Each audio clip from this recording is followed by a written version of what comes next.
What's going on with Oracle NetSuite? Let's talk to the guy who's been there since day one. I'm Michael Krigsman. I'm an industry analyst, and we're talking with Evan Goldberg of Oracle NetSuite. Hey, Evan, how are you? I'm great. Good to talk to you. Evan, how long ago did you start NetSuite? Eons. It was 1998, or relatively early days of the internet. Now, of course, you're part of Oracle. So give us a sense of the growth trajectory of NetSuite since that time to today. You know, people really didn't think much about business applications running on the internet back then, and we were one of the earliest companies to do that. And back then, it was a new idea. We had early adopters. And over the course of the past 20 years, it's become sort of, the de facto standard for how you run business applications, and I expect that to be true far into the future. What actually gave you the idea to take this business application or set of applications and run it in the cloud? I had run as CEO a previous business, and it didn't succeed, but I did learn a lot. I got my, sort of my cliche Silicon Valley failure out of the way. But I learned a lot about running a company and the dearth of tools to help you run that company effectively. We had lots of different, a smorgasbord of applications we were running. So really the idea came from that. Can a small growing, fast growing business have these tools that they can really see what's happening across their entire business? That was really the driver. And the cloud, didn't have that name back then, was really the means, because the only way you could run an application that everyone in the company is going to use is you needed sort of professionals to run the databases and things like that. That was sort of, technology really was out of reach out of the small companies that we were targeting way back in the day. So the idea then was to take this sophisticated technology and separate it from the customer so that they could focus on running their business. Exactly. And really for us, what we were trying to deliver was a dashboard. And that's really still, to this day, sort of the centerpiece of NetSuite. That's what you see when you log into NetSuite. It's a dashboard of everything going on across your business, in finance, in sales, if you have an e-commerce website, all of your back office, supply chain, et cetera, kind of all in one place. And so that was something that the cloud, and anytime, anywhere, is what the cloud delivered, that you could, for these geographically dispersed organizations, especially the modern organization that may have a lot of remote workers, everybody's working off of the same playbook, the same dashboard. I know the software has become richer and bigger over time, but the core mission, has that changed from or evolved from when you started the company to today? Well, certainly we've added more sophistication and been able to deal with more sophisticated business. I think one of the largest trends is that we've been able to verticalize some of the capabilities to really make them appropriate for different segments of the marketplace. But really coming back into Oracle has clarified our mission. And whereas when we were independent, we were going in a few different directions, going to sort of larger companies, being part of Oracle, we've really been able to focus on our wheelhouse, which are these fast-growing businesses from startup into their sort of hyper-growth phases across a lot of different verticals. And so that's been really gratifying to sort of get back to our roots. So it's the fast-growing businesses that are your sweet spot and your goal right now. Absolutely. They might be 50, 100, 500 employees. They might be 20, 50, $100 million in revenue and growing really fast. And they're running on software that they got when they were still operating in a garage. And just like with my company way back in the day, things start falling on the floor as your company grows and you're not necessarily delivering orders as effectively, or if you're a service company, your projects aren't going as well and you realize that you need to tie things together within your company. You can't do it as a personal entrepreneur. You don't know every employee, you don't know every customer anymore, and that's when systems become important. Over this period of time, how have customer expectations changed? We're seeing sort of a new generation of business user. And, for example, here at NetSuite, We have a ton of recent college graduates. They may be business majors. They're coming in and they're helping sell or implement or service NetSuite. And these employees, I can see from them and how they expect to use their business software. They're coming, obviously, having used the internet, from from when they were kids, and it comes completely naturally to them. They expect they're using, they have a computer on their phone that's incredibly powerful. They're expecting to use all those capabilities in the same way as they have them in their life at home. They come with the expectation that their life at work is going to be as rich, as approachable, and as powerful. And what are the implications of that for you at NetSuite? Definitely a singular focus on making the best possible user experience. Again, these applications in certain occupations, they're being used all day, every day, 8-10 hours a day. And the amount of productivity that we can deliver by making the system easier to use, easier to learn, and that really comes from really borrowing some of the techniques that we're seeing in some of the consumer applications and also innovating on our own. Evan, I know that in the early days, you were the product designer, and even in recent days, to what extent do you still have hands-on with the product design? Well, still I view my most important role is to make sure that we're delivering the best possible service, and that starts with the design of the product. Now, we have incredible people. They're trained in design thinking, and they follow a methodical process, but also use their creativity to come up with great solutions. But still, I like to keep my hands in it. And one of the things that's most important for NetSuite is all the pieces work really well together. And so having that overarching view, also, having the interaction with customers that I do, I feel like I can continue to add value working with the team. And that's one of probably my favorite part of my job is just digging in and looking at how are we going to solve customer problems with the new capabilities that we're adding into NetSuite. How much time do you spend with customers? I spend a decent amount with customers, both obviously visiting them, but just in interactions in the user group, on email, et cetera. And that's incredibly important. It's important for everybody in the company, really. Obviously, the people that are selling it and implementing it, they're living with the customer day to day. But the people that are developing the service, the people that are delivering the service, in terms of sort of the data center, all of them benefit from seeing how NetSuite, improves the working lives and the success helps these entrepreneurs that are using it on a day-to-day basis, helps them succeed.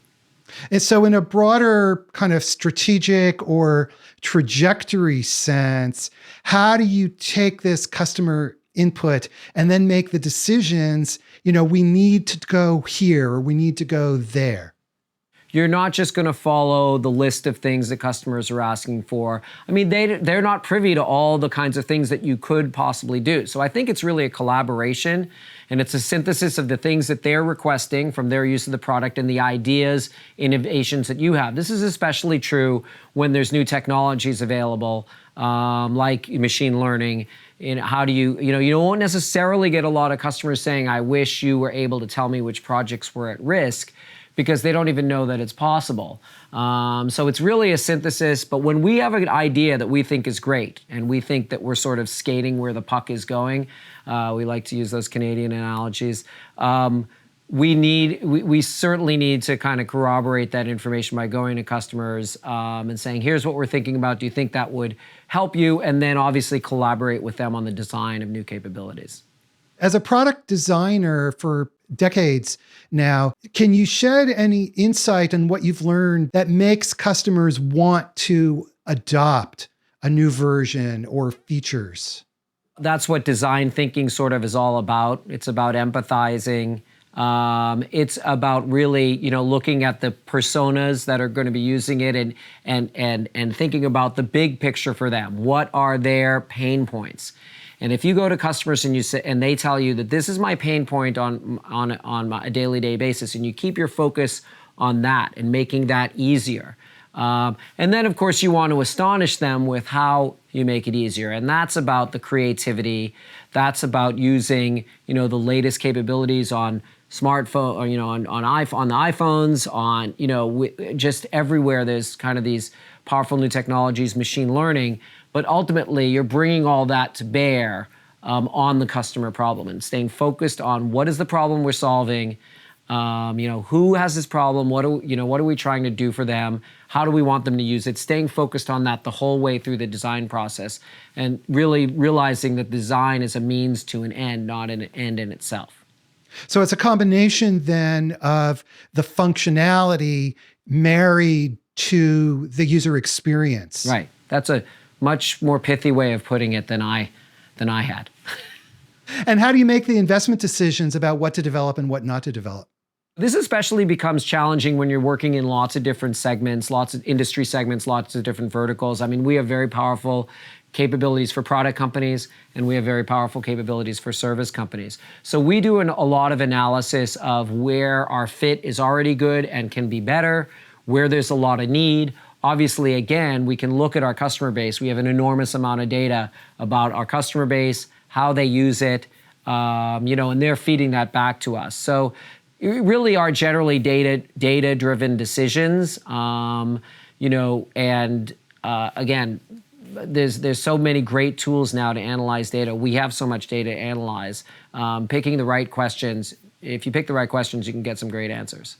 Evan, you mentioned earlier that the focus is on fast-growing companies.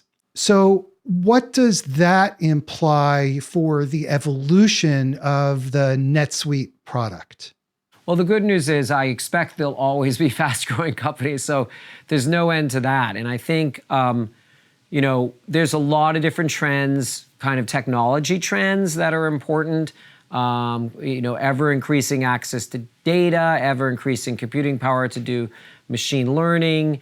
I think that, again, keeping the focus on the problems that users are trying to solve, and as companies grow, they get more complex.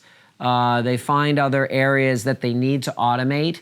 And again, especially in specific vertical markets. So for us, a huge trend is understanding at a deeper level these sort of micro verticals, not product companies, not manufacturers, but apparel manufacturers or food and beverage distributors. And getting down to that level is sort of, it's maybe a little, it may seem a little mundane, but it's exactly what our customers want. They want a product that's designed for them, and that really looks and feels like what they expect in their particular mode of business a product to look like.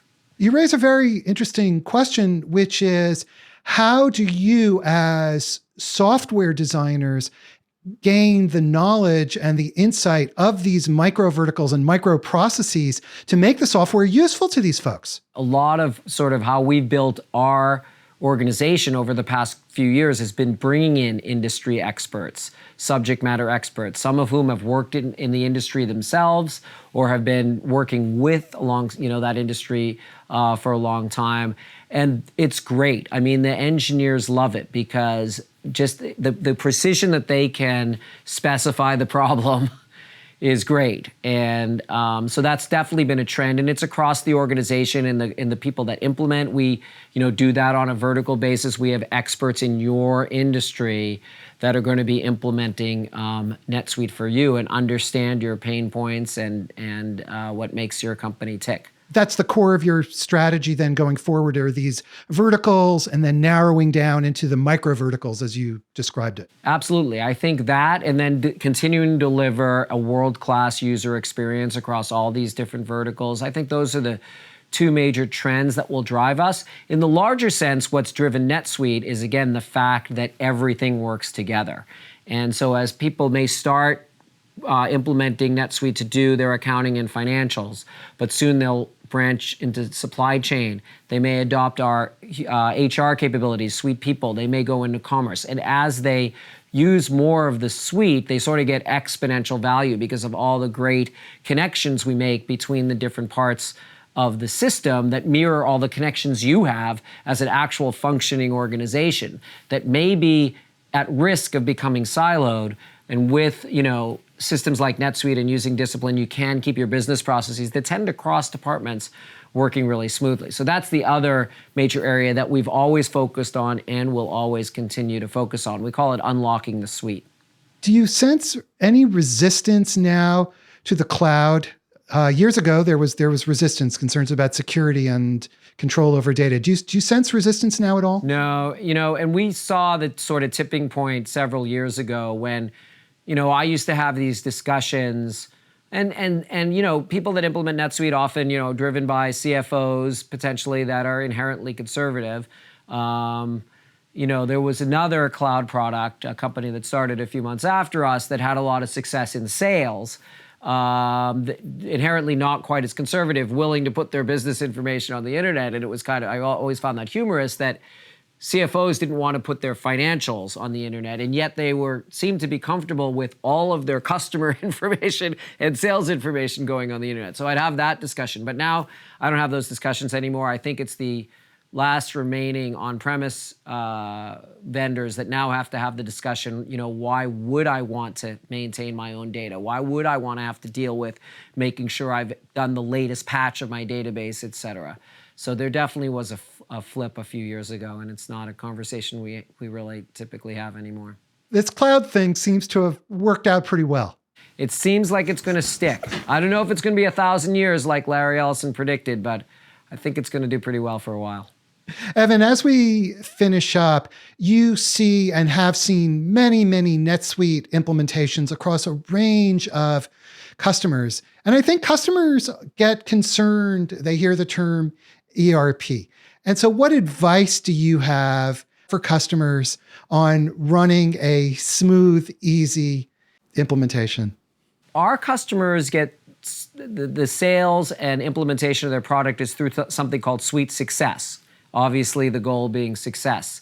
And what that entails is the fact that when we're demoing the product initially to the customer, they're seeing exactly what's going to get implemented. There might be some small tweaks we make for their company, but we've made these Suite Success editions for going down to micro verticals like apparel. And so they're seeing a product that's already tailor-made for their industry.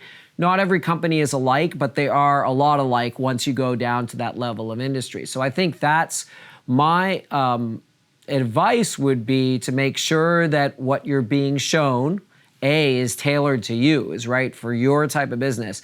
And that's what you're going to get at the end of the day when all is said and done. You can see a lot of shiny bells and whistles and then not realize them when the day comes, that first day that you turn it live and your users see it for the first time. So, that's something that we're really focused on, delivering solutions through Suite Success that are right for your business, and that what you see is what you get.